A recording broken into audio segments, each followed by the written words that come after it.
welcome. This is, it feels like a precipitous moment that we're in locally, globally.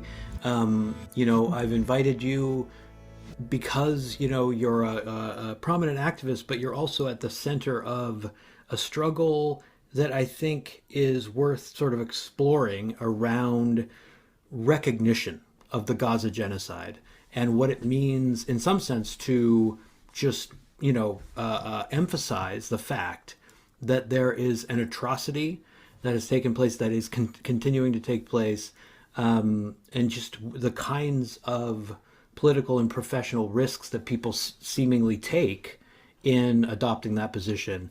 I don't want to, inundate you with these kinds of questions to begin with, but at the same time, just to kind of contextualize, why we're speaking, I wanted to quote Judy Haven, a well-known local activist here in Halifax, on what has recently happened to you.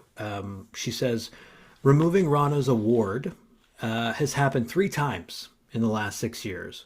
First, the powerful in the NDP yanked her federal riding nomination that she won fair and square to represent the people of Dartmouth Cole Harbour.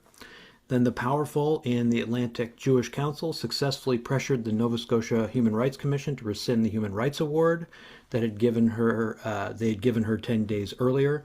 And then finally, most recently, the YMCA awarded you a peace medal, and then about a week later rescinded it. Now, in sort of preparing to talk to you, there are a couple books that I was really looking closely at. Mohammed El-Kurd's Perfect Victims, Palestinian poet and journalist, and Omar El-Akkad's One Day Everyone Will Always Have Been Against This. El-Akkad is an Egyptian-American journalist and novelist, and he writes about awards in his book.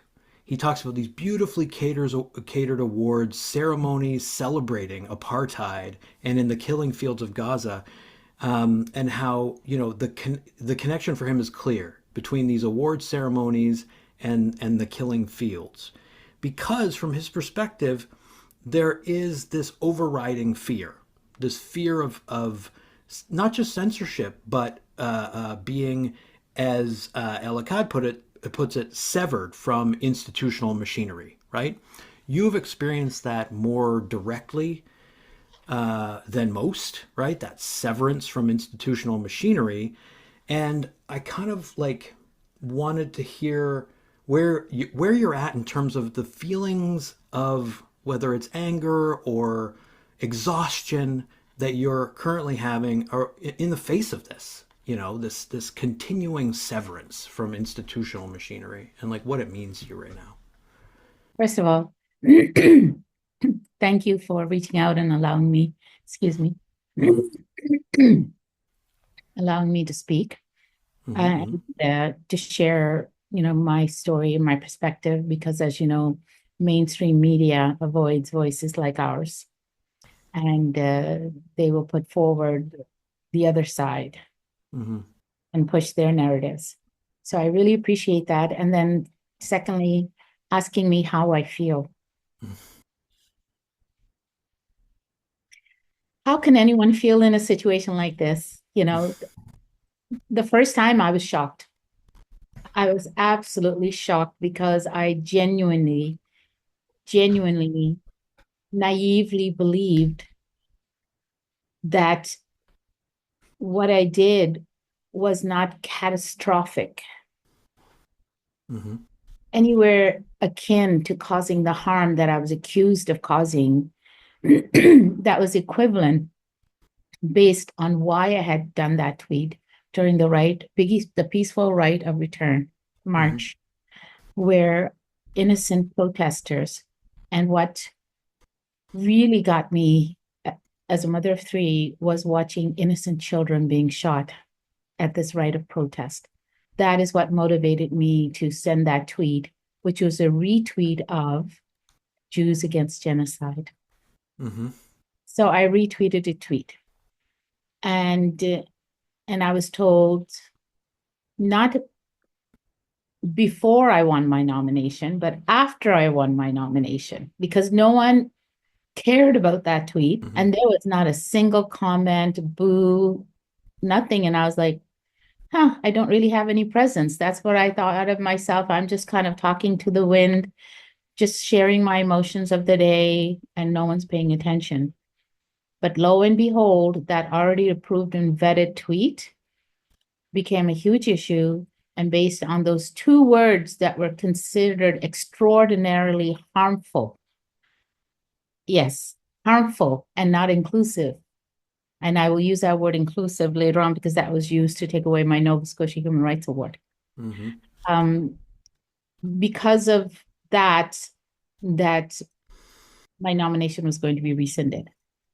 And at that time, as I said, very naive and very genuine. It's like, well, I had no idea this was considered inappropriate language, or the, like to use the word, or anti-Semitic. The treatment I got afterwards, again, you're asking how I felt. Losing the nomination was not devastating to the point it would brought me to tears. I was like, well, apparently I did something. It was not appropriate. I'm sorry I caused harm. I'm not sorry I tweeted about the harm that was being caused. Sorry, but not sorry in that respect. Mm-hmm. And I was mindful of my language. I took a anti-Semitic course with Larry and Judy Havens with Independent Jewish Voices. They had these courses, so I started taking them and educating myself when no one else was willing to educate me, Mm-hmm. and moved forward. Still advocating for Palestine, Mm-hmm. which I think is the crux of the problem with everything. The NDP shut me out completely. They treated me like a pariah. And I can, with confidence, say that, and with witness Sean McGillivray, he was at that meeting. Not a single one of them reached out to me, not in the EDAs, not in the hierarchies, not in the leaderships, no one. After all that, I went and faced them. It took a lot for me to go to that meeting with 60 plus leadership. It took a lot. But I was sincerely thinking there had been some kind of confusion, something. They couldn't all be like this. And I couldn't have fallen so much in all their eyes for two words that they were treating me like this. Like, I'm going to confront them and look them in the eyes and speak for my heart, going, where were you? I thought of you as my family. Like, you're my family. I stood side by side. I went to your campaigns. I volunteered. I donated. I brought people. I honestly thought I had finally found my tribe. This is my tribe. And I've spent my life trying to fit in. I have spent my entire life trying to fit in this society. I'm not anything anyone makes out to be of, a cruel, racist, or any kind of hateful type of personality or domineering in any way. I'm not. I'm actually the opposite. So when people see the real you, not everyone, sadly, but there's rare people like Sean, Larry, and Judy Haven. And now I can honestly say there's others now. But in the past, Larry and Judy Haven have been there. Sean, in some ways, had been there tweeting about me on occasions when NDP was doing something wrong. He would bring it up. That was pretty much it from the NDP crowd. So I was devastated by them. I really was. They, I think, caused me more harm at that time than all the vile comments I saw on social media. I felt more harm by the NDP, the leadership, and everything. And the lack of support from everybody from the NDP, honestly speaking. It's like I was worthless garbage and my existence wasn't there, that I just dropped. And I will say, to my credit, at that time, because of the election was happening, I didn't come out and make any kind of strong statements. I just said, here's my statement, effective immediately, I'm rescinded, my thing has been rescinded, and that's it. And I deliberately did not attack anyone in the NDP. I did not share the truth of what they did to me, because I kept in mind the members of the NDP, who had their hopes on having their candidates elected and everything.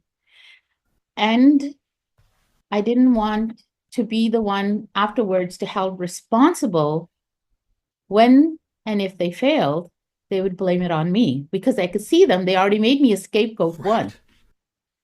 So they would make me a scapegoat easily. Oh, Rana Zaman did this because she put out all these tweets or she put it on social media how badly she was treated. So I stayed silent.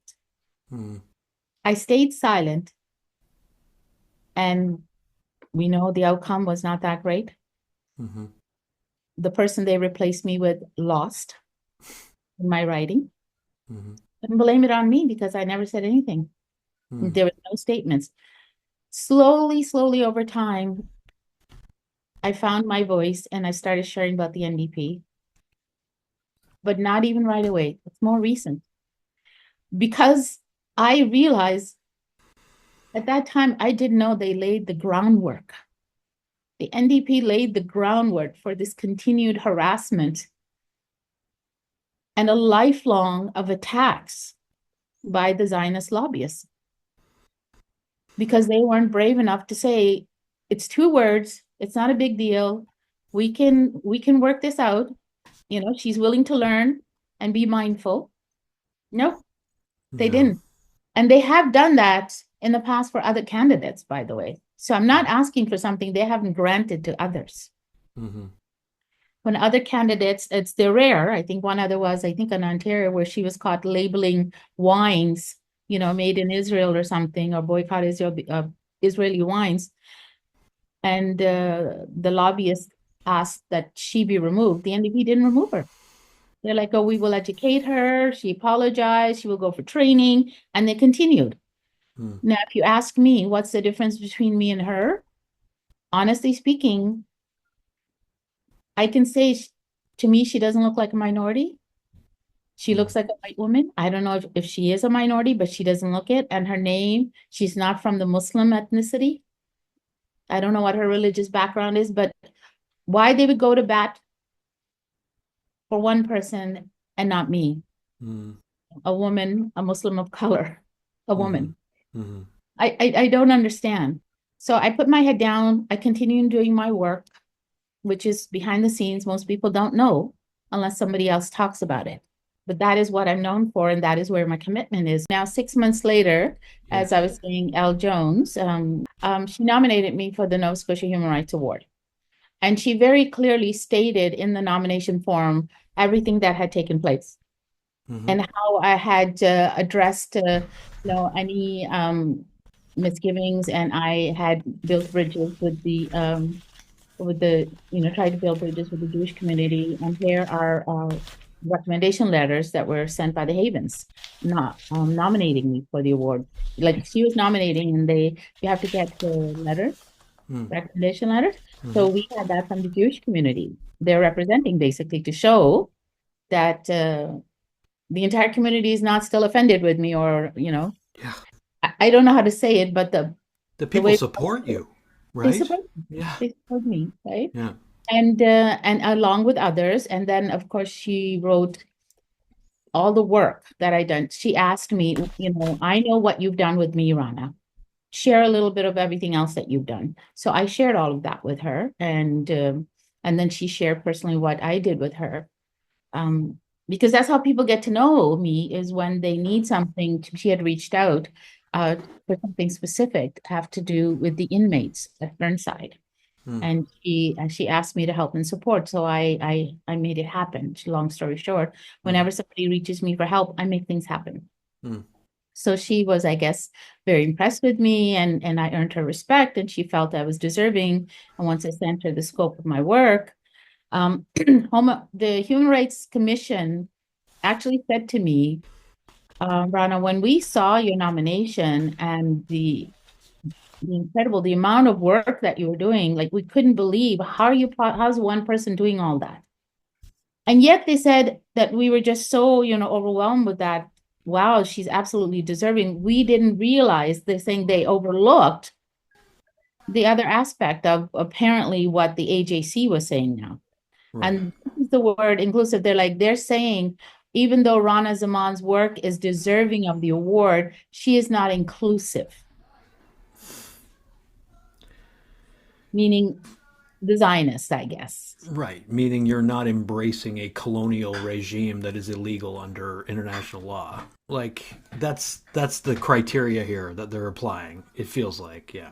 I appreciate when you add on yours because I don't consider myself an activist. I just consider myself as a mom of three who sees something is wrong and she speaks up. Mm, Or she sees there's a need somewheres with someone and that need she's able to meet somehow will step up. mm-hmm, If she's asked, there's a need here, made aware, can you help? And I will join in. mm-hmm, That's who I am. So learning all the language, coming here as an immigrant, it's not, English is not my first language. I speak Urdu, that for Pakistan, and Punjabi is the secondary, but I had to relearn my own language at the age of 19. But when I came here, I had to learn English. mm, So, not having grown up from day one, I don't also understand all the terminology, you know, that the colonial settler ideology, that was something I had to learn. mm, Wasn't aware of it coming from my country, even as a young adult. That I learned after being married, after becoming a mom, after becoming involved, you know, in Palestine, like advocating for human rights or just talking about them, not even advocating. I just like, oh my gosh, look what's happening. I got to say something, mm-hmm, just answering to my conscience. And then before Palestine, by the way, I was going and supporting indigenous communities communities call for solidarity and the Black Lives Matters call for solidarity.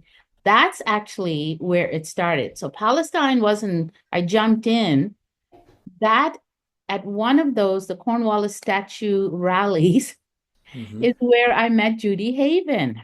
right.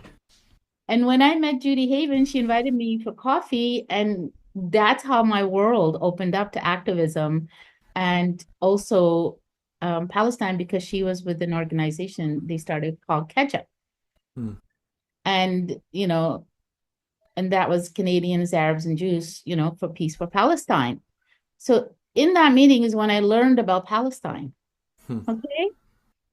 So before that, I was going to the rallies to support other minority communities because my conscience said, "Oh, I need to do that. That's the right thing to do." I'm doing community work, and I was learning about these communities. When you start doing community work, you learn about diverse communities and their struggles. I wasn't hyper focused on one, if that's what you want to see it as. I wasn't biased. mm, It was human rights violations. I'm there. yeah. That became my motto: human rights, period.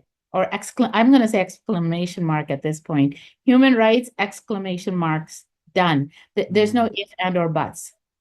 And it's universal. They gave me the Nova Scotia Human Rights Award December the 10th. I'll never forget it because you want to know how I feel. December the 20th, they called on Thursday night. They said on the 19th, Ms. Zaman, can we have a meeting with you tomorrow morning? And the Human Rights Commission leader had themselves and a lawyer on the phone with me, introduce them. This is our lawyer. So they knew what they were doing was wrong. mm, You're having a meeting with me with a lawyer to protect yourself. That means you're on the wrong path to begin with.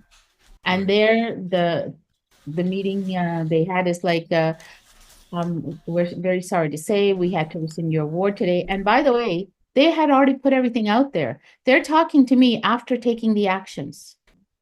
And it's like, how can you pretend your entire board knew nothing about it, but it was in the form as well?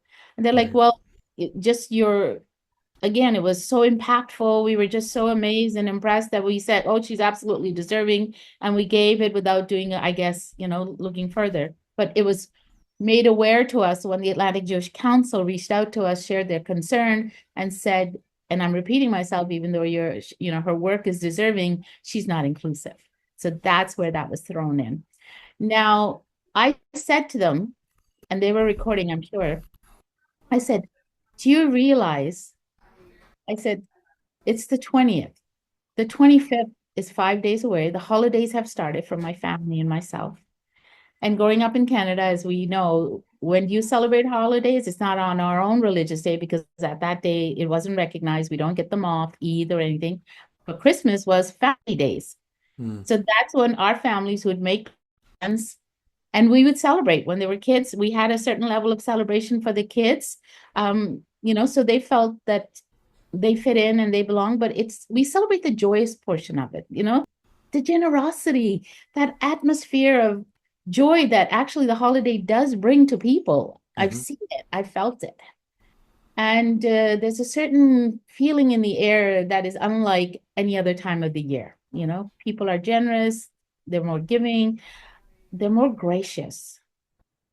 They're more gracious. I don't know how to say that. And some will experience the opposite, especially if you're shopping, I guess, trying to get that last gift you got to get that last gift. I told them, I said, why could you not wait to give me this news 5 more days? Like, why couldn't you wait till the new year? Why did you have to do this? This rescinding had to be done right away. Mm. And why in such a public way? But before saying that, I said, but what are they accusing me of?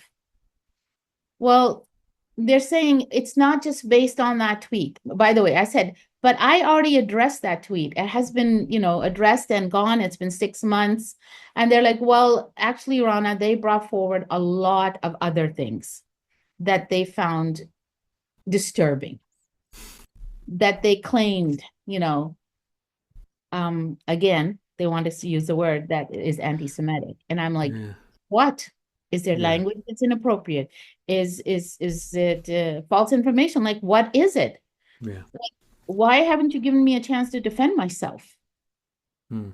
You just took their word for it. And is it taken out of context? Hmm. It's like, Rana, there was just so much information. And honestly, and they had the nerve to say this to me. Yeah, honestly, we weren't even understanding why some of it was problematic.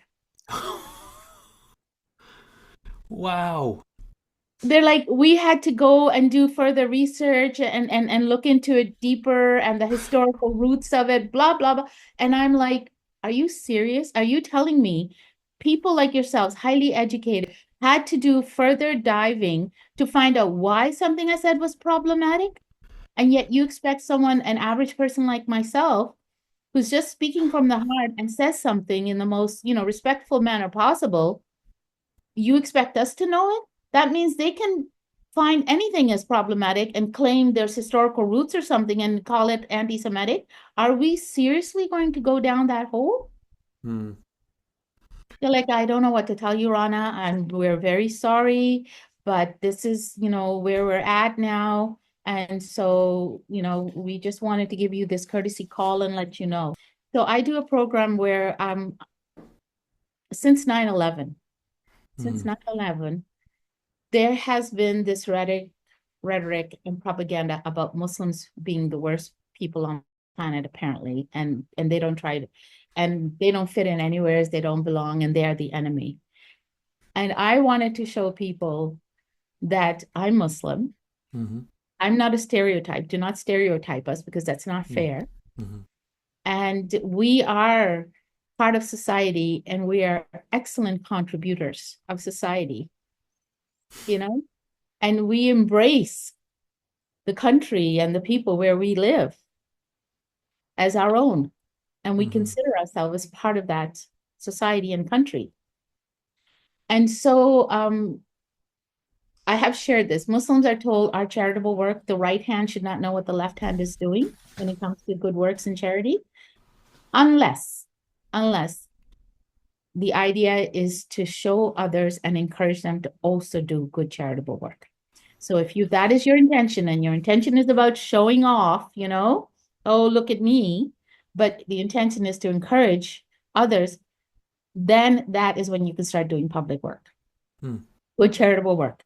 So I started putting out calls for now, remember, I was already doing charitable work and I knew families who are in need and helping behind the scenes as much as I could. But there's also a capacity to what one person can do financially and physically and everything, right?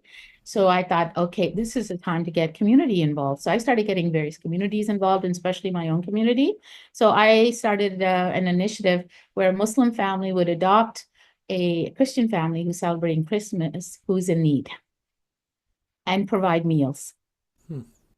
All right. Hmm. So we would have that. That was one initiative, and that's in the newspaper. That was covered by media, where Muslim families provided, you know, items that were needed by Christian families during the holidays. Another initiative was providing women's shelter or shelters Mm-hmm. with items that they needed for Christmas. That includes food like turkey dinners, full turkey dinner with all the fixings, and then treats on top of that. It wasn't just the basics. We'd always throw in something like a huge box of, beautiful chocolates, or like quality chocolates or Linda or something, to give that extra treat. So I was shopping Tuesday night. Yeah, for the full turkey dinners, and I had, I think, 8 or 10 turkeys. I can't remember. I showed pictures, and it was on my social media. It's like, oh, look, I got it. And I also show proof that I did the shopping, that people who have donated. So there's accountability and Sure. transparency. Here's where your money is going. That's why I've built trust within the community, because I'm very transparent and I'm scared about money. I'm Mm-hmm. really scared about money, so I make sure there's accountability. So I was in this zone of happiness and joy, and then I'm going to be spending time with my family in a few days. Like, there was a euphoria, Mm-hmm. and wasn't even thinking about the Human Rights Award. That was done and over with, right? Yeah. And that's it. And then Wednesday night was when they had their private meeting. Thursday night is when I get the email. Mm. And Friday is when I get the devastating news. And then during that time, here's where the emotional trauma comes in. Once it was out in public, the memes started posting on my page. Right. The stories that were coming out, the tweets that were being picked up, the private messages I would get, and the public ones, was even worse when the NDP threw me under the bus, because now this is the second time I'm out there. And I was called the worst thing on this planet. You're an effing terrorist. There's a special place in hell for you. These are things I remember because they traumatized me the most. Memes that were made of me. One was of Jabba the Hutt, Rana Zaman, fat Muslim Jew hater, whatever, has her award rescinded. One was another with a picture of me at an event. Same thing, fat Muslim Jew hater, whatever. They had to put the body shaming in there. I posted on the second one, thank you for at least using a nice picture. That's how I reacted. I didn't Right. rate them, Mm-hmm. swear at them, call them names. I just said thank you for at least using a nice picture. That's Mm-hmm. how I was dealing with it, because of all the things that I was getting at that time. And this time, because it's the second time, somebody named Tariq Fateh, who's like Pakistani, but he's very pro-Indian and anti-Muslim now, he was tweeting about me several times, and he had his whole gang of violators, and I'm going to call them the swarm, Mm. say the most disgusting things about me and tagging me, not even know me, calling me a prostitute, pointing out my hair. Look at her hair. Is she an effing prostitute? Like, this is what I'm talking about, fucking shaming. They, why? Unreal. Because I'm I had so my sorry. Human Rights Award taken away. For Yeah. what? For the same old tweet, apparently, because they aren't able to give me any new information about anything new. Mm. So that's the second time. The problem was, and this is what the Human Rights Award also told me, the next day, I got a courtesy call off the record, very apologetic. I'm so sorry we had to do this, Rana, but it was a very difficult situation. You have no idea. They came in with so much information. It was so overwhelming. And I just want to let you know, you are being watched. They're watching you all the time. They're taking screenshots, recordings. And I said, you still should have been fair and presented it to me and let me address it. And let me bring in people, also other Jewish voices who could have addressed it, to negate it. Yeah. Why are you just listening to one group? Anyway, yeah, that's when I was made aware of how really on top of me they were. And also, that's also when I was made aware, came to the realization it's not about me not being inclusive. It's not about my work. It's about how dare she not hide and cower away the first time we came after her, like all the other candidates in the past when we go after, they fade away from political life. Mm. Look at the record. Hmm. No one who's been labeled majority fade away who are just simply candidates who are not allowed to run. Hmm. The majority of them. Whereas me, not only did I not fade away, I ended up running for the Green Party. Mm. Hmm. I actually ended up running and I continue to run for them in the past few elections, both provincial and federal. Not only did I run, I also continued advocating for Palestinian human rights. I didn't stop. I didn't put into my mind, oh, if I stop now, then I still have a future of getting maybe a political career, successful career, or maybe I'll get more awards, or I get jobs, or I'll get positions, or I'll get money. Like none of that mattered to me. It's Clearly. like, this is the right thing to do, and I need to still continue advocating. I am so sorry that like you're being punished for your fearlessness effectively, like because that's this is what El Kurd writes about in Perfect Victims. He says fear is all around us. It's infested newsrooms and campuses, invaded our apartments and places of worship. It's forced us to mutter under our breath the words we should chant, right? So words like "from the river to the sea, Palestine will be free." Words that are policed now and pathologized as terroristic. He says basically, people like you are blackmailed and blacklisted.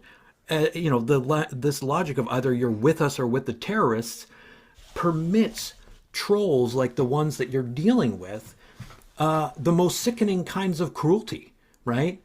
And so I don't even know really what to say beyond, there are many people with you, and I believe that the YMCA, for example, the NDP, these organizations are complicit in this abuse, and more broadly, they are participating in this quietism that has allowed the genocide to continue, right? These strategic decisions on the supposed left, and certainly, I mean, not to even, touch the, outright support of fascism, I would say, that the right is showing, like these strategic decisions on the left, Kamala Harris's campaign, etc., to divorce themselves from these struggles are incredibly costly and are obviously deeply amoral. I mean, like, there's no question that,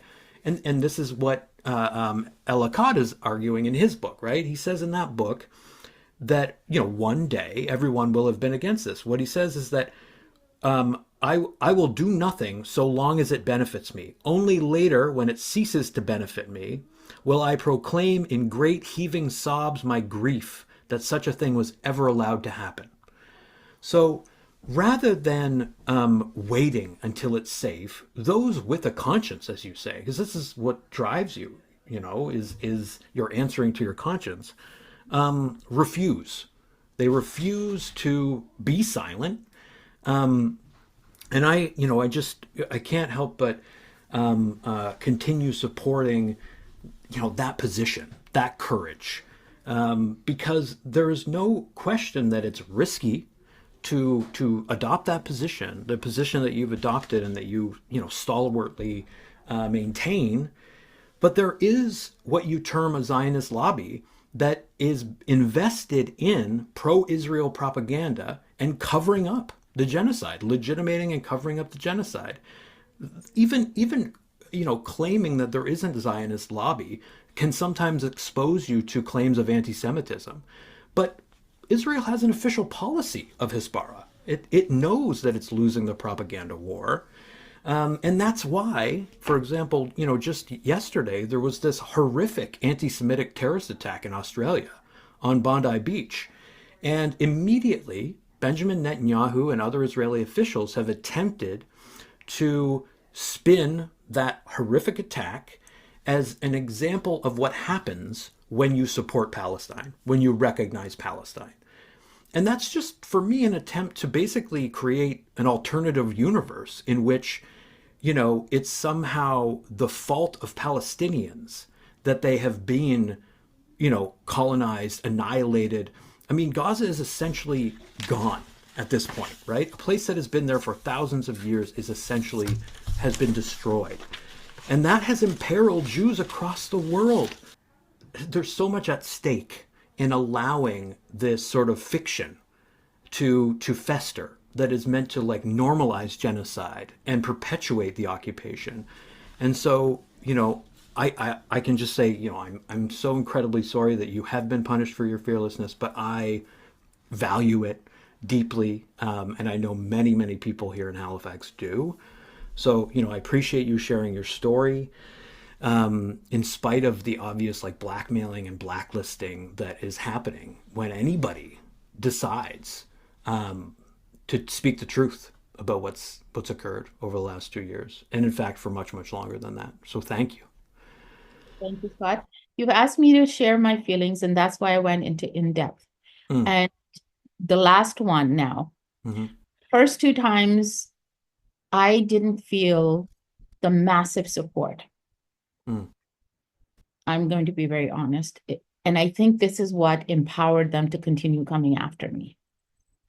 This time around, others have taken the leadership to push back. And things have changed. Things have massively changed.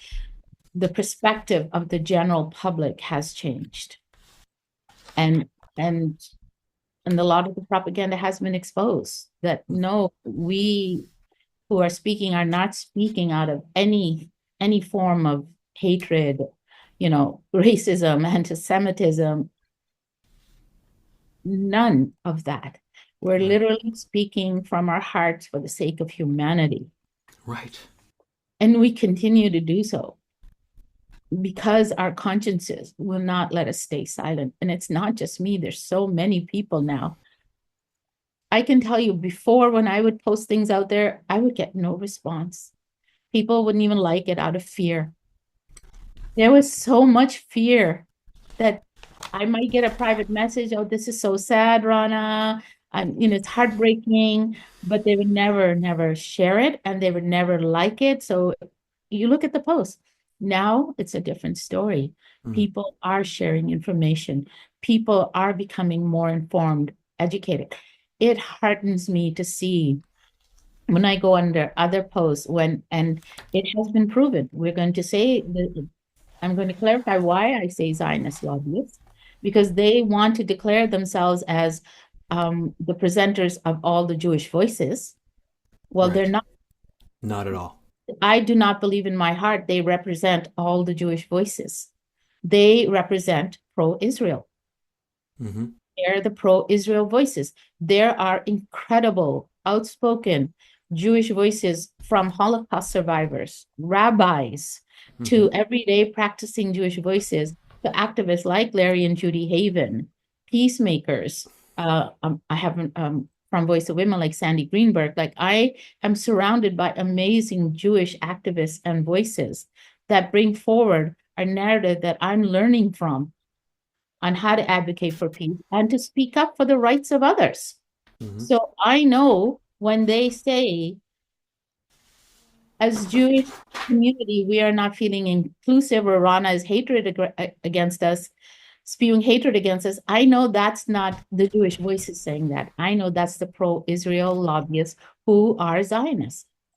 Because not one of those lobbyists has ever gone out to condemn any of the horrific acts that Israel is doing in the name of Judaism.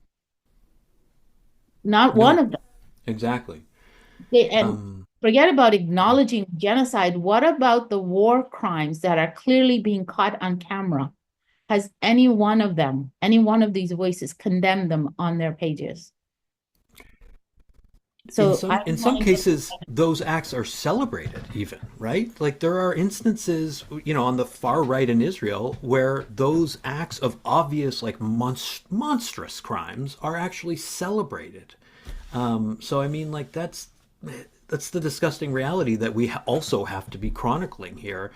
But there's a deep desire, I think, to look away, and the need really for people to refuse that looking away, right? As difficult as it is, and again, that's why I think there's such an aggressive push on the parts of these groups to pressure organizations to toe the line, the Zionist line, right?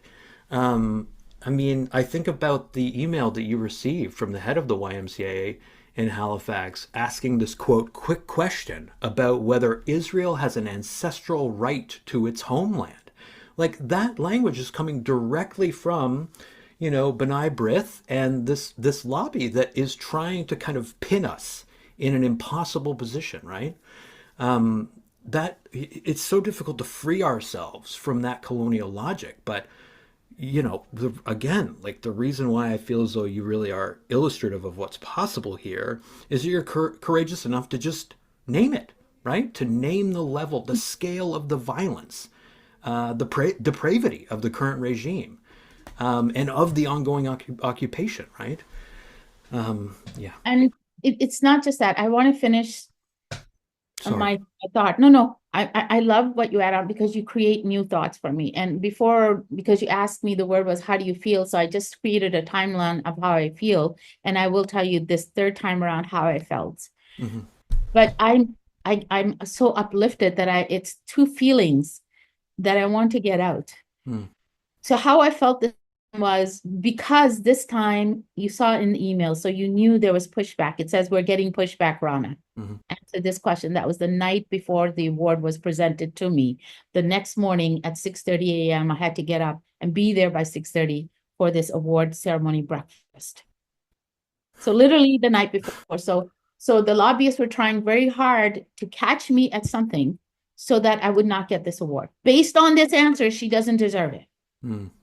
But at that time, the Y was working with me Mm-hmm. because they really wanted to give me the award because they said, your work speaks for itself. Mm-hmm. And they also said, you were nominated by community. And the final decision, it was community decision as well of who gets the award. So we cannot go against the wishes of one community to satisfy another community, because basically one community is pushing against me, but here's a whole diverse communities who are supporting me. Mm-hmm. So, I'm paraphrasing, but this is what was shared in the conversations up to me finally getting the award. Because here's why. Right from the beginning, when I got emailed, first of all, I was incredulous. I didn't believe it. Mm-hmm. And but then I got the phone call to confirm it. Did you notice our email? You haven't responded. Like I was supposed to send all this information and I wasn't sending them anything because I was waiting for them to pull it back. I wasn't giving them any new information that, as a recipient, please send us headshots, two headshots, and also information about yourself, like a bio and everything. And I wasn't doing it. And then when I actually had the voice conversation by phone, I was like, are you sure this isn't a mistake? I said, because you all know I'm controversial. And no, I was also nominated in 2024 for this peace medal by someone else from another community because of the work I did with them. Hmm. I helped them. They also saw the work I was doing within community and they felt motivated. I want to nominate her. So they nominated me for this. And I didn't become the final three, but the result, they have a appreciation tea party and the nominators, and they get to meet the staff.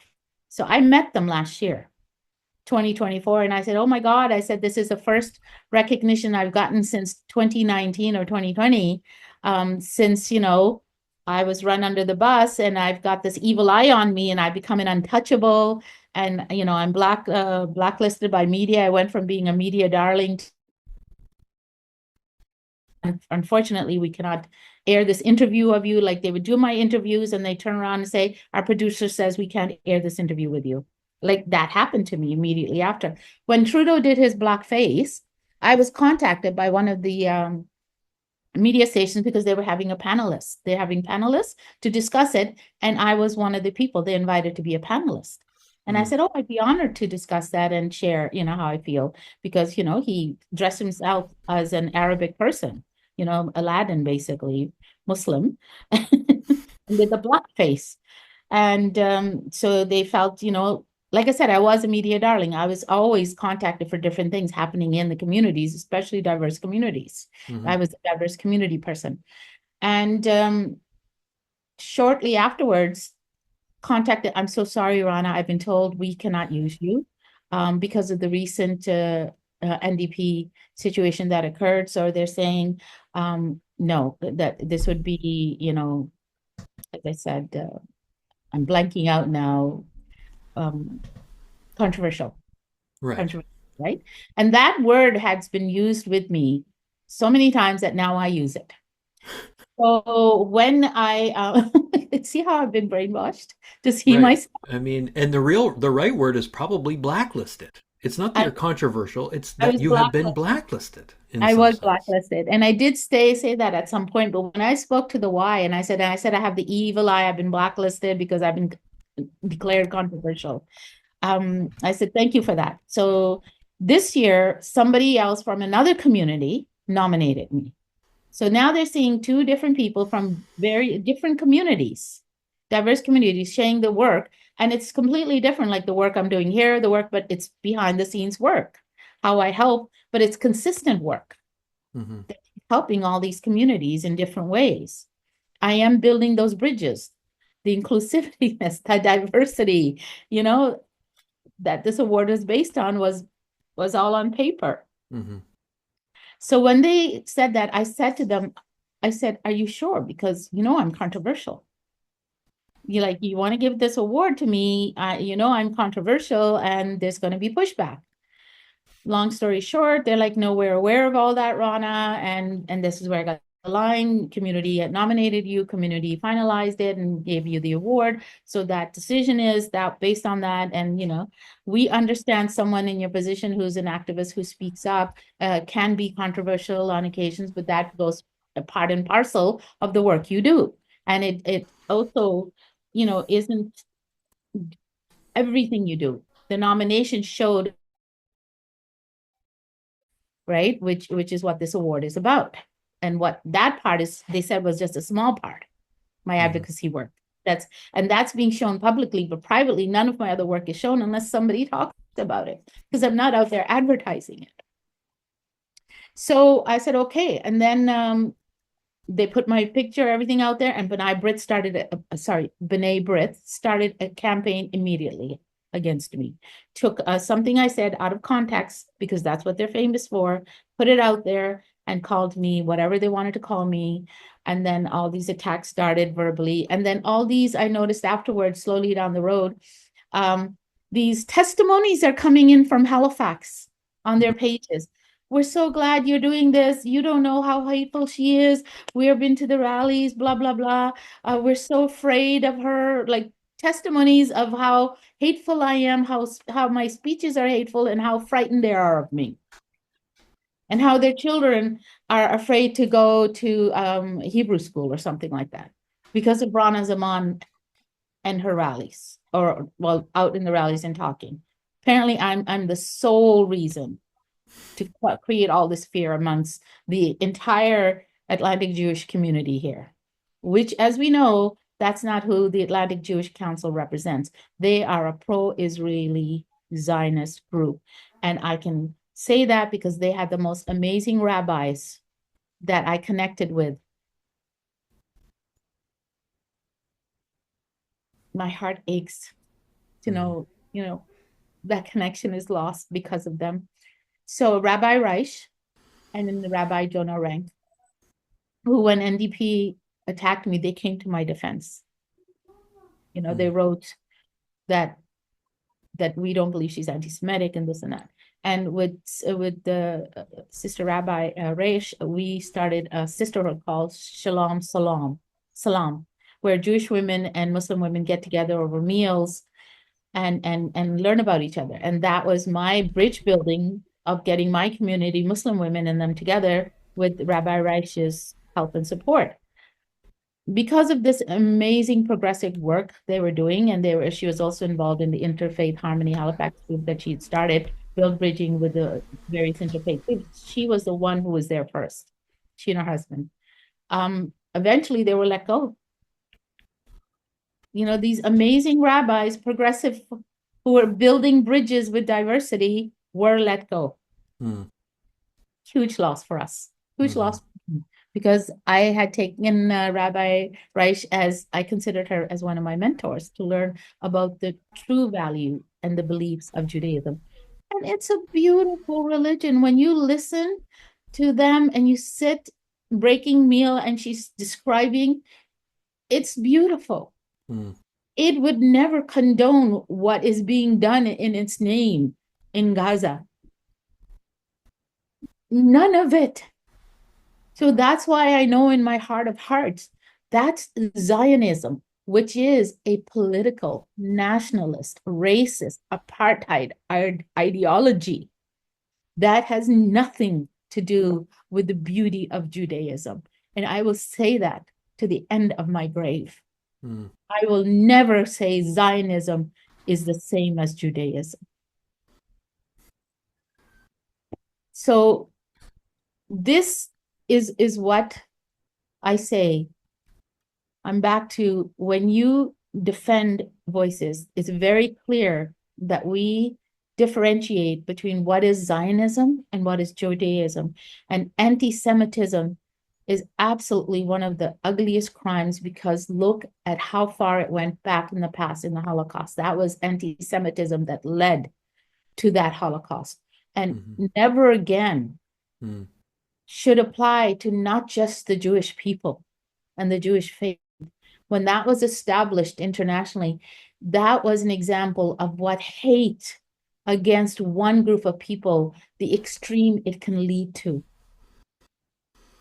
And never again was meant to be never again against all people. And it is not being applied. So to uphold the international laws, that's not being applied. What is being applied is the will of a small group of people who are committing a genocide with the help and complicity of the USA and all leadership that does not stop sanction through boycotts, through peaceful means,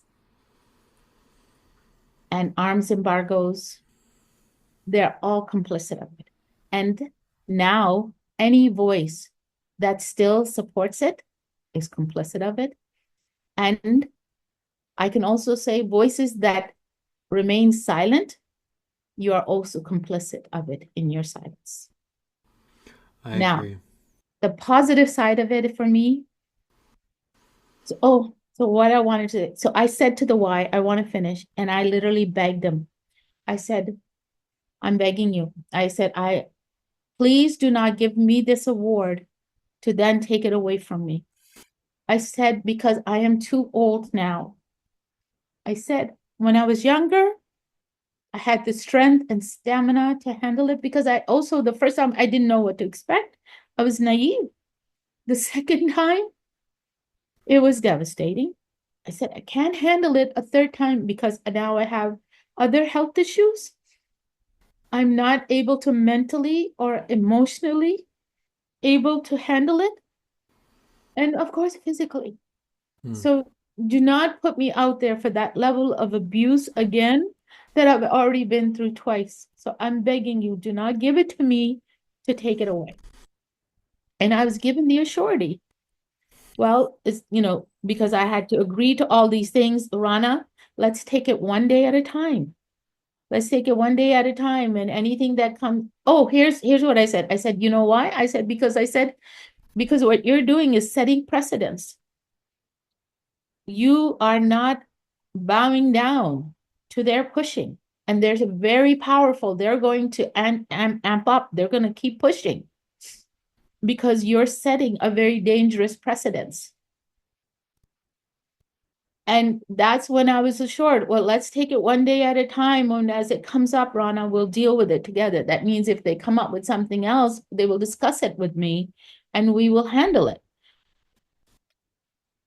And they went back on all of that and turned around and posted without even discussing with me that they had rescinded it with an absolutely disgusting statement that is so ambiguous, that doesn't actually accuse me of anything or state anything or clarifies, but leaves it to the people's imagination to imagine, oh, new things have come to light. What new things that you weren't already aware of, that I didn't already tell you, that B'nai B'rith hadn't already told you about when they had already started campaigning against me once you gave the award? What new thing came to light once you handed the award to me physically, for God's sake, that came to light that wasn't there before? I mean, what came to light, I'm sure, is reputational risk, right? Nothing came to light. This is why the ambiguity, because didn't have anything. What came to light was the risk to them, the The fact that it was pressure. not safe. No, not because they were ready to take that not safe stand, remember? Right. They took the not safe stand because I said you're setting a precedence. Yeah. It was something else. Remember that government colleague who set that statement? Mm, Asking me, a government colleague, that means someone higher up. mm, Government means funding. right. That's That's right. what, because that's what was shared with me with others. Um, Most likely, funding is in danger, support is in danger. And more or less, when I spoke to the Y, that is also came up in the conversation. Wow. And when I said to them, I said, but I told you they were very powerful. They were going to push back. And you and they said that was my mistake. I didn't realize how powerful they were. This is terrifying. I mean, this is the reality that, the same people as I'll quote El Kurt again, the same people who did the killing and financed the killing and justified the killing and turned away from the killing will ultimately congratulate themselves on doing the right thing. They can still maintain this sort of sanitized sort of authority and official kind of, you know what I mean? Like legitimacy. And then people like you who are doing the right thing, we like to say on the right side of history, face this just unbelievable backlash, right? It makes me so angry. And that's all I can say. It makes me so angry that, as Sarah Ahmed says, like when you expose a problem, you become the problem. That's the situation it seems like you're in. And I think like it's inspiring that you're willing to continue doing this, but I all I can hear is that it is too much for you to bear, and I'm just so sorry that that's the situation. I just I want there to be the appropriate outpouring of support for you. They need to reinstate this medal. They need to double down and say that would be the ideal scenario in some senses, like for them to admit that they caved to this authoritarian kind of pressure, pro-Zionist pressure, and that they were wrong to do so because, as you put it in the Halifax Examiner article, these events have happened in front of our eyes. The world has been exposed to the truth. As you put it, up until now, all of the propaganda and the lies showed Israel as the victim and Palestine, as the aggressor. Now, for the first time, people have finally realized who are the true victims, right? Not just now, but as you said, for the last 76 years. And that is what horrifies them, that they have lost their narrative. And so in the face of that, it just feels like the only just way forward is for us to show strength and solidarity behind you, and the truth, right?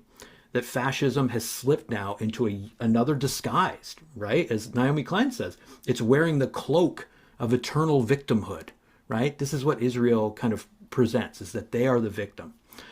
But yeah, it's a incredibly dangerous fiction, especially if these official spaces, the official sources, these organizations decide to perpetuate it, right? To set the precedent, as you say, that false reality is the real one.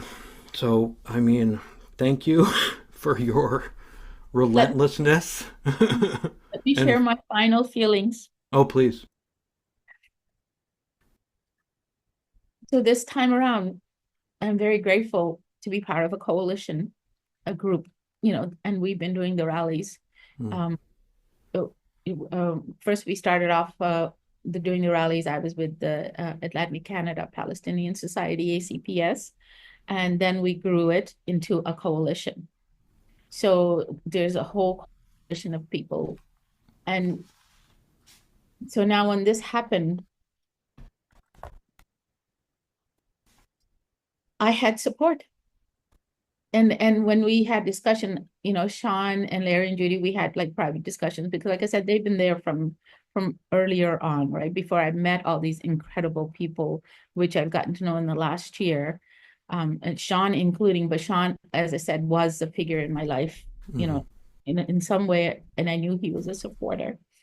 So I became friends, and I have confidence in him. And Larry and Judy have been there from day one. And they were my mentors. I learned from them. So this time I did say, I said, guys, I'm not backing down. I will stand, but I need others to take the lead. You can use my name, do whatever is needed for the cause, and I will put me out there publicly, and I'm willing to be out there, but I can't do it alone, and I can't be leading it. You tell me what you want done. Make the decision, what messaging we need to get out there, how we should do it. And I can use my networks and share and create the connections and reach out.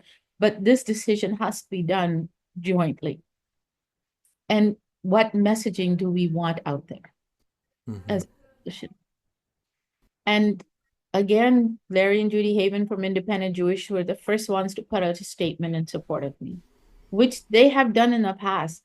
But the most recent addition was incredible when Sean created that YMCA parody song in honor of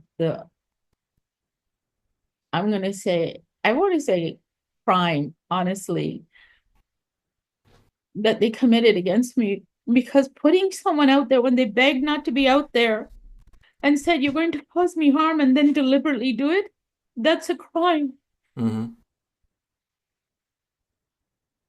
So I'm going to think of Sean's parody because that brings a smile to my face. So if I have a hero, Hal Jones, I have a hero, and that's Sean McGilvery. So he brought that smile to my face, and I know to a lot of people's faces. Please share his video. But he captured everything that happened during the YMCA. And I'm so grateful. And the thing is, I'm also aware now. I'm so distrustful of these things. From day one, I included people into the conversation. I added Larry, Judy, and Sean. They actually reached out and spoke to Brian to encourage him. That when I told him he's saying he's getting pushback, they're like, let us talk to him. It's like, absolutely. So they were included in the conversations, and they shared it. And based on all of that, he went ahead. The Y went ahead as an organization, the board, whatever, made the decision. Okay, let's give her the award. And the fact that they did that is where the harm comes in. When I told them, don't give it to me and take it away, then stand by it. Hold me accountable if I do something wrong after you give it away. Absolutely. That's because they had that writing. If you do any of these things, that's grounds for rescinding your award. Well, I didn't do any of those things after I got my award. They Mm-hmm. said, you like new information that come to light, which is again non-existent. Mm-hmm. So as a result, I feel empowered. I feel strengthened. And you know, the most incredible thing came from someone I don't know personally. I know them as an incredible activist and a beautiful performer and, you know, being around in certain circles, but never as a friend or ally or someone would take the step that they took just out of sheer integrity was El Noir's. Chris is the Mm. name. Hmm. And she rescinded their Human Rights Award. Sorry, my apologies. Their YMCA Peace Medal Award on the Hmm. day of the vigil that was held for the Polytechnique when I was also invited to speak. Hmm. And they posted that publicly, saying it means nothing to me if this is what they're doing, giving it and taking it away from legitimate activists. That solidarity, that level was never shown the other two times, not by any of, I'm sorry to say, by the NDP candidates or EDA heads or leadership or anything. No one fought back. No one pushed back. No one called out, you know, what they did was wrong to me. It didn't happen during the Nova Scotia Human Rights Award, but it happened this time around, which is a precedence. And this precedence is being set by incredible people who are seeing the truth and who know things that are happening to pro-Palestinians are wrong. Taking sides of a Zionist genocidal regime is wrong. And every time you do, you send that message that we're afraid, we have to bow down because they just are that powerful. So, what message are you sending to the rest of the country as leaders, as organizations, to average people that we actually have no rights? We don't have rights of freedom. We don't have rights of speech. We don't have rights to rally. You're creating laws to shut down our voices, and not just our voices. And this is where I must begin. When I received my YMCA medal and they had me as a panelist, do you know what I highlighted? I highlighted the Indigenous people's struggles. I highlighted that they were the first people to advocate for human rights and the rights of Indigenous people. They were the first people to advocate and fight in Canada for the wrongs that are being committed to minorities and people. They are the leaders. And after that, I highlighted the African Nova Scotian community and the importance of reparation, the Black Lives Matter. They are the leaders of fighting back. And these are the role models that activists, you know, or people who want to stand up for human rights, that these are the role models I followed and learned from. And then obviously the first Palestinian voices that have been advocating, they are the ones I have been following. Then there's the first Jewish voices who are pro-Palestinian. They are the ones who I've been following and learning from, including the Palestinian. My advocacy is a combination of all these incredible activists who have been leading the way. And now you, Tim Houston, and the government of Canada are trying to create laws to, under the false narrative of stopping hatred, racism, but in effect, you're trying to shut down these first voices of Indigenous voices, Black voices, Palestinian voices, pro-Jewish, pro-Palestinian Jewish voices, and all voices that dissent to you and those in power. That is what is being exposed and what all these voices have been screaming out and talking about. And we are finally seeing, because thanks to social media, alternative media, the world's eyes have opened to the reality of how free are we really in our own country, in our own spaces, how limited our freedoms really are when you speak up against those who are truly in power. And that is frightening. Mm. Yeah, no, absolutely. I think that is incredibly powerful and underscores the fact that, like, while this is in many ways, according to folks that I've talked to in the West Bank, the height of solidarity, of the Palestinian solidarity movement, that solidarity isn't a sure thing. It can be eroded, it can be attacked. It is being attacked as a threat. And yeah, that is incredible, as you say, that is incredibly frightening. And the exposing of the degree of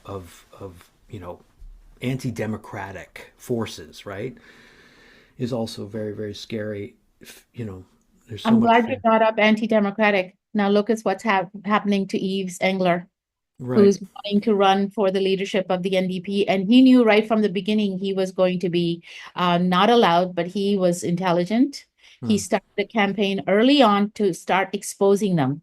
If we waited last minute, it would have blown away. No one would have noticed. But he, in his wisdom, started a campaign going, I'm going to apply, but I know they're not going to allow me. I'm going to apply. We have all this. We have all this. Set it all up. And you would think the NDP would have played wisely and said, oh, no, you're wrong. We are very democratic. Here you go. Run and let the people decide. Everybody sees who the favorites are if you look around. But here's their need to control, just in case a wild card will get in and upset their status quo. They can't even take that risk because they have to maintain the status quo. So I'm glad you brought up the democratic process. But people are pushing back. People are being exposed to more and more truth of how deeply ingrained the power structure is. Starting from every political party, not just the NDP. It's in every political party. They are maintaining the status quo. They can mouth the words that we want to hear, but the real power is behind the scenes in the administration. The unseen people, the unelected people, like this three-member committee that denied Yves Engler his candidacy. That's what real power is. The people in front are mere puppets and mouthpieces.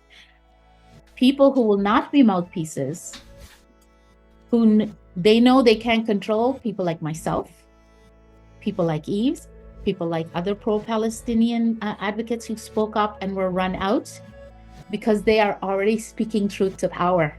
So these are people who are not going to be easily controlled or become puppets of the status quo. So anyone who's in the system right now, I'm sure there's very good people in there. But if you're not pushing the limits at this point, seeing what's happening in Palestine, seeing what's happening to the rights of the indigenous people here, then you're part of the problem. I agree. That's the way I see it. Yeah, no, I honestly agree at this point. We're on the cusp of collapse. I mean, we're seeing globally these wars grow, and it's making everyone less safe. It's imperiling the planet itself. There's no two ways about it. So thank you. I mean, thank you for talking to me, but also just thank you for being, I feel, as I've already said, a kind of emblem of this courage, right? And please, preserve yourself, and I know you will. It's my dog. My kid's eating. Yeah, but I won't take any more of your time. I just want to thank you again, and I'll wish you the best. One more, Scott. Oh, please, yeah. Add in, because it's a positive thing. So I want to add, when you're asking about my feelings, and we've gone about the pain, the process, and now I shared last thing, the pain, but the positivity of the coalition and groups of, I want to add the coalition, not just them, there is so many people who've come out to say they support me. So many people, and here's the proof of that. It's not just words. We pushed back that we as a collective, as pro-Palestinian voices, pro-humanity, I'm not even calling it pro-Palestinian, let's call it pro-humanity, we pushed back and held the YMCA accountable and had them listed on the national BDS list.